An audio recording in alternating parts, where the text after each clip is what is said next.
Now, once again, Raymond Arroyo. Welcome back to The World Over Live. Just before his victorious election, I conducted an exclusive interview with President Donald Trump. It is instructive to look back on just what he said about health care reform, immigration, his faith, and much more. On the occasion of his inauguration, here is my big league interview with the 45th President of the United States. Watch. Mr. Trump, thanks for the time. Thank you. I want to start with your mother, Mary Trump, who we hear very little about. But you said she had a flair for the dramatic. What do you see in yourself that you saw in her? Maybe that. She was a terrific woman, beautiful woman. She was born in Scotland, came here at 19 years of age, met my father. They got married. They were married for 63 years or something. And they had a great marriage. It was very beautiful. But she was a very, very smart woman. And she was a very religious woman, actually. I want to read something Newt Gingrich recently said about you. He said, he is a transformational figure, but one that reacts very intensely, almost uncontrollably, to anything that attacks his own sense of integrity. Do you regret some of the reactions you've made over this election season, and perhaps the way you phrased those reactions? Well, you know, I started with 17 people, and it was a very, very nasty primary, and they were nasty to me. You know, people think I was nasty, but they were nasty to me, and I ended up winning. But no, look, you can't go back. You have to look forward. This was a nasty campaign, and, you know, people don't mention, but they were nasty to me. I think in many cases they were nastier to me than I was to them. And as a president, you wouldn't react that way? No, I don't think so. It depends. You react different way for different people. These were 17 people coming at me from every angle, and you know, I hit them hard. Most of them are now endorsing me. Some of them dishonored the pledge. They signed a pledge and they dishonored the pledge, and they'll have to live with that. But most of them have endorsed me. I want to get into some issues. Okay. You weren't always pro-life, but you now are determinedly and decidedly pro-life. Yes, I am pro-life. You said you're going to appoint judges who are pro-life. Right. You're very concerned about the late-term abortions.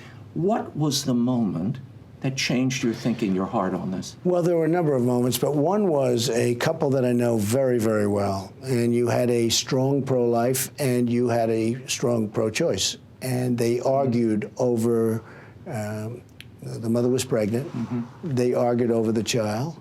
One, I won't get into specifics, but one wanted to abort, and the other said, we can't do that. We're not going to do that.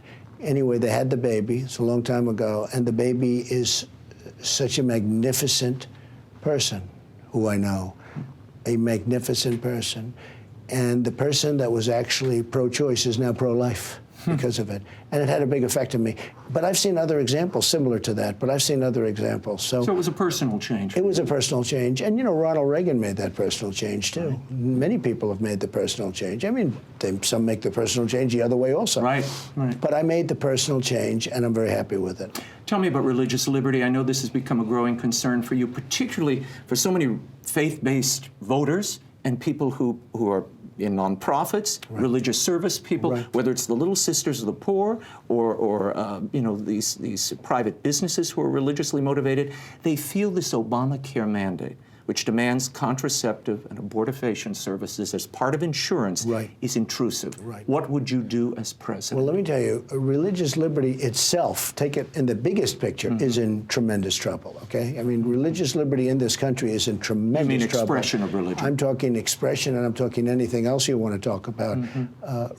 People that are faith-based are not having, you know, they're just not having, they're not being accepted. It's almost like they're not being accepted in our country anymore. Obama has been a disaster in terms of religious liberty. And one of the things I'm very proud of, I was with pastors, ministers, priests, rabbis, on numerous occasions, large numbers. And at the first meeting, I could see I had tremendous support, like beyond. And I said, when are you going to endorse me? And they said, we can't do that. And I said, why can't you do that? They said, we're not allowed to do that. If we did that, we'd lose our tax-exempt status. And I said, why is that? And they told me about the Johnson Amendment, 1954.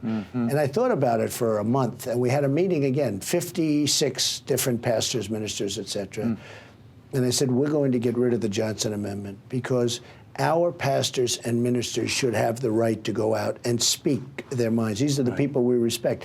And they're actually precluded from speaking their mind. If they speak their mind, their whole tax-exempt status can be taken away. Out from under them, yeah. So we're getting rid. And I think it's one of the most important things that I'll be doing for the evangelicals and for religion. So I think it's very, very important. So we're going to get rid of the Johnson Amendment. And what about Obamacare? The administration admitted these premiums are going to go up 25% on average, could be 50% in some markets.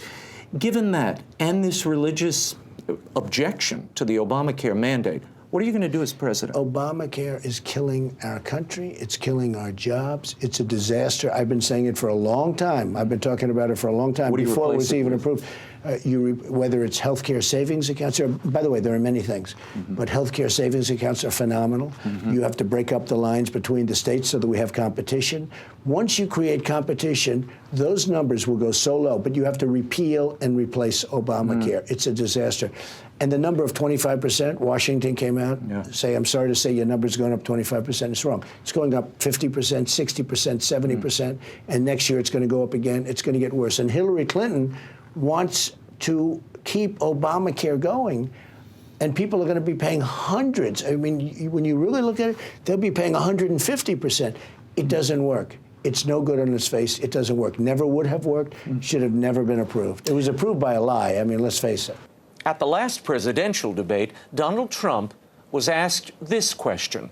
Do you make the same commitment that you will absolutely accept the result of this election? I will look at it at the time. I'm not looking at anything now. I'll look at it at the time. I will tell you at the time. I'll keep you in suspense. You mentioned Hillary Clinton. She is saying your unwillingness to accept the election results, which happened at the last debate, she says this poses a direct threat to our democracy. Does it? Well, you know who said the same thing, and I won the last debate, according to everybody. I won it easily. But you know who it really said it pretty well was Obama. When he was running in his first election, they asked him the same question, and he talked about rigged elections and rigged everything else. Our system is rigged. What do you mean when you say that specifically? Whether it's through the media. Not the electoral process. Well, you know, Obama said it was. I mean, he said the electoral process is rigged. I mean, all you have to do is go back and look when he ran, when he first ran. But are you worried about the counting of votes? Well, if you look at research, certainly there's some of that going on. We can be babies and say it doesn't happen, but certainly if you look at Philadelphia, if you look at Chicago, if you look at St. Louis, if you look at Obama's statements from 8 years ago, take a look at his statements, what he said about it. I saw it last night. It was like incredible. He was far more outgoing as far as that's concerned than I am. But overall, what I'm really concerned about is the system is rigged. Whether it's the media rigging the system, there's so many things wrong. Well, I want to talk personally about you. When you pray, what do you pray for? I don't want to talk to you about that. I mean, I pray. It's very personal to me. I'm a person of belief. But I certainly, you know, I pray for my family. I pray for our country. But I don't want to talk to you about that. I think that's very personal. Okay, between you and God. It is between me and God, yes. You're a Presbyterian, so I don't want to drag you into other realms. Do you have a favorite saint? Well, I think that if you look, Mother Teresa, who's probably our newest, is great. And John Paul, Pope John Paul, I thought was terrific. Why? Because it had something special, had a special something. There was a warmth. There was a toughness, but there was a warmth that was incredible. So I certainly think Pope John Paul. You have said this is a movement. You're the leader of a movement. Whether you win or lose, what are the issues that this party, the GOP, will have to contend with as part of that movement? There are many issues. The biggest issue right now is the judges, Supreme Court judges, but Obamacare is a massive issue. The Republicans have to get rid of it. They've been unsuccessful in doing it. I will get rid of it, and I'll replace it with something much better and much less expensive for the people.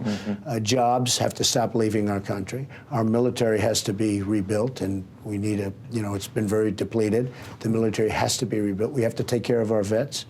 We have to protect our Second Amendment, which is under siege.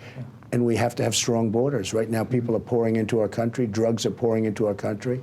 We have to stop the people and the drugs. Now, Hillary Clinton says we need more of these Syrian refugees in. These people are suffering abroad. They need to come home, and they need to come here. And we as a country should be open to them. you would say what? I would say she's crazy. I would say that it's one of the dumbest things I've ever heard. We have no idea. We're not vetting them properly. We have no idea. Are they ISIS? Are they not ISIS? Where are they coming from? Who they are?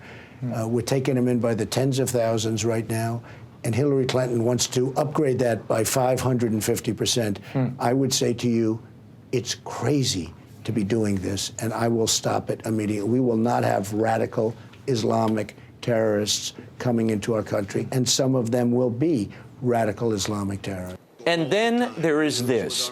In appearance after appearance, there is one bit of Trump syntax that has created debate in households across America. But we have to also get back, and we have to solve it big league and strongly. Someday, I believe that will be proven out big league. We are all suffering, and we're suffering big league. We're going to win big league, believe me. Okay, my final question. It is perhaps the most portentous. We've been seeing on social media, we've been seeing it in the New York Times, in USA Today. Are you saying bigly or big league? And my guess is within, so there's money riding on this. Well, Bigly or big league? now let me ask you, you're talking about for me? When you're speaking on the podium and you say, this is... I use big league.